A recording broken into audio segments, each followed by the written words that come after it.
Halo Sobat Juara, Luis Milla akhirnya resmi ditunjuk sebagai pelatih tim nasional Indonesia. Kami akan membahas tentang pelatih baru kita ini bersama dua rekan saya. Saya Kuku dari Tablet Bola. Dan saya Estu dari Juara.net. Ya, gimana nih Luis Milla? Pelatih asal Spanyol. Namanya Roger Milla. Namanya. Ya. Atau Jessica Milla. Ya, gimana kira-kira menurut kalian? Jessica Milla ya. Siapa sih sebenarnya Luis Milla ini? Pelatih ini Singkatnya? kalau di Wikipedia ya dijelasin umurnya 50 tahun. Dia mantan pemain Barcelona B, Barcelona, Real Madrid, Valencia. Tim gede semua. Ya, tapi secara caps untuk timnas dia nggak bagus ya, cuma 3 cap doang. Kalau ngelatih coba dijelaskan sedikit. Ya, tadi sedikit nambahin. Itu tadi sebagai pemain ya. Sebagai pemain kan selain di klub besar tadi, dia juga membawa juara semuanya di Barcelona, Real Madrid dan Valencia. Dan di saat mengawali karir sebagai pelatih dari U19 seperti timnas junior ya. Umur. Dia umur sampai akhirnya 21, dia dapat era kejayaannya ya Mas. Sebagai juara Piala Eropa Under 21. Iya, tapi setelah itu kan dia harus berurusan dengan pemecatan. Ketika dia gagal fase grup di Olimpiade 2012. Terus lalu dia berkarir di klub di Al Jazeera itu 8 bulan. 8 bulan dia dipecat, terus beralih ke Lugo, tim Segunda Division. Dia mundurin diri, lanjut ke Zaragoza, dipecat lagi. Nah ini makanya yang menarik nih, boleh lah Milla tuh punya rekor cemerlang sebagai pemain, tapi sebagai pelatih pernah juga cemerlang dengan timnas junior Spanyol. Iya. Tapi belakangan itu tadi diwarnai banyak pemecatan. Nah, gimana kira-kira prospeknya? Apakah bakal menular sama timnas sih? Semoga enggak ya. Kalau ngomong prospek sih sebenarnya kan bukan Millanya, lebih ke PSSI-nya sebenarnya kan.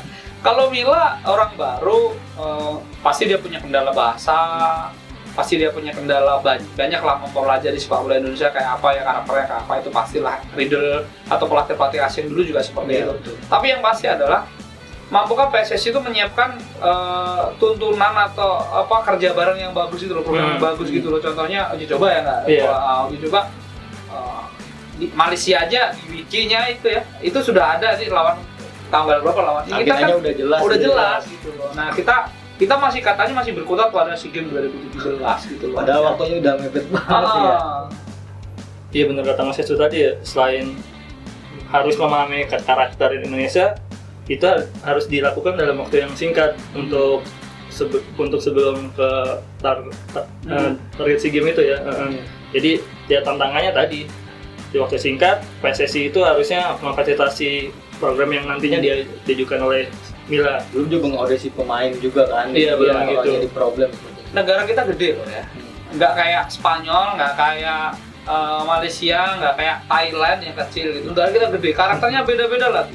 Kalau mungkin dia udah lama di Asia, maksudnya di Asia Tenggara minimal, ya dia akan pasti tahu. Tapi kan pasti dia akan mempelajari itu. Dan kalau dia dibebani emas untuk SEA Games 2017, saya pikir bukan terlalu berat ya. Mendingan cari pelatih yang lain aja, dan kalau gagal nggak dipecat. Takutnya gagal dipecat loh. Gara-gara efek yang menurut saya itu SEA Games-nya 2017, 2019 aja targetnya. Kita ke yang U23 kan dibagian juga ke 2018 aja dulu, Pantesan Asian Games gitu misalnya. Nah seniornya adalah memperbanyak, kan kita nggak ikut kualifikasi Piala Asia 2019 nih, memperbanyak uji coba untuk naikin peringkat FIFA. Nah ini bisa jadi perdebatan, si Milla ini kompeten nggak? Itu yang paling penting. Kalau ngomongin Luis Milla keren atau nggak keren ya? Mungkin secara rekam jejak bagus gitu. Makanya mungkin bisa. Tapi nggak adil ya. Tapi terlepas dari tantangan tadi yang Mas bilang, kayaknya target emas SEA Games sih seharusnya emang bisa ya, soalnya kan track Indonesia di 3 edisi terakhir kan sebenarnya bisa lolos fase grup, bahkan di 2011 dan 2013 bisa perak. Sempat turun di zaman Adi Santoso peringkat 4 ya. Dengan rekam jejak itu seharusnya Indonesia ya emang seharusnya sudah pantas bersaing di SEA Games.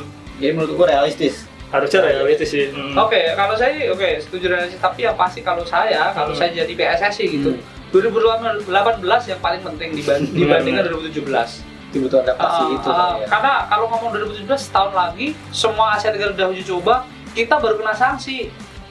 Menpora juga belum nyediain lapangan bagus, katanya yang dijadiin itu belum ada gitu. Nah itu jadi ya udah Saya harap sih Luis Milla nggak jadi korban kesewenang-wenangan dan ketidakpuasan saat itu aja sih. Tapi yang menarik ini guys, oke lah mungkin Luis Milla kurang adaptasi ataupun ya kurang memahami sepak bola Indonesia. Cuman siapa tahu nih dengan asistennya pelatih asli Indonesia, siapa tahu bisa terdongkrak. Apalagi pemain-pemainnya juga pasti termotivasi nih dengan pelatih sekaliber Luis Milla ini.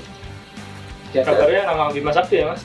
Iya, tapi Rama Darmawan kan. Kalau saya sih terus terang ini juga ya. Sebenarnya kita harus memang harus ada orang Indonesia ya. Jadi ada transfer ilmu gitu lah, transfer ilmu paling tidak transfer ilmu nanti nggak cuma ke asisten doang. Jadi Milla nanti dengan direktur teknis bikin semacam tuntunan untuk pelatih seluruh Indonesia.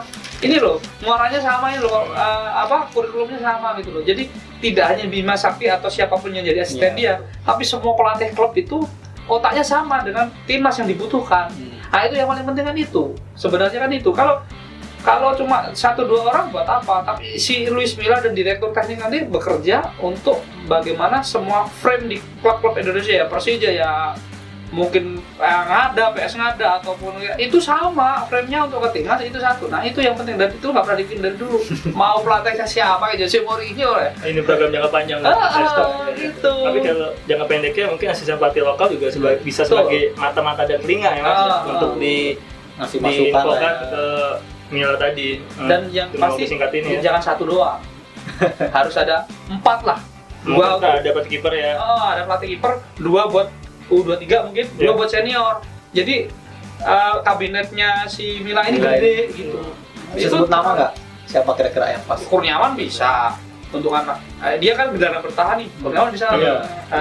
Ada mungkin pelatih kiper masih ada yang Kurnia Sandi juga bisa, ataupun masih banyak kok sebenarnya pelatih. Persik Kediri aja pelatihnya Dwi Priyotomo, kelahiran 1978. Nova Arianto pelatih bagus bisa gitu loh. Dia striker bisa jadi back gitu ya. Banyak kok pelatih muda sekarang. Syari Ilyas bagus. Pelatih karir Rudi Eka, Yan Sarabi itu pelatih karir juga bagus kok gitu-gitu. Jadi menurut saya sih tidak harus mantan pemain gitu. Banyak opsinya ya. Karena yang menarik juga soal Milla ini soal pemilihan pemain nih. Ya kita tahu dia kan dari Spanyol, ya otomatis ya dapat lah kecipratan darah Tiki Taka Barcelona sama Spanyol. Kira-kira buat skema permainan siapa sih pemain yang bakal cocok dengan skemanya nanti? Mungkin kalau melihat posisinya Milla dulu saat bermain dengan konsep Tiki Takanya di Barcelona sampai di Spanyol itu, Evan Dimas kayaknya cocok dipegang si Milla ya. Bakal lebih bisa dieksploitasi ya, ketimbang sama Alfredo Del. Tapi dia bukan murni orang Barcelona ya, maksudnya berapa dia Madrid. Jadi dia masih ada tiki-taka yang berbau ibu kota. Jadi paling tidak dia lebih luas dibandingkan kalau misalnya timnas endorse Luis Figo, Luis Enrique atau Pep Guardiola gitu.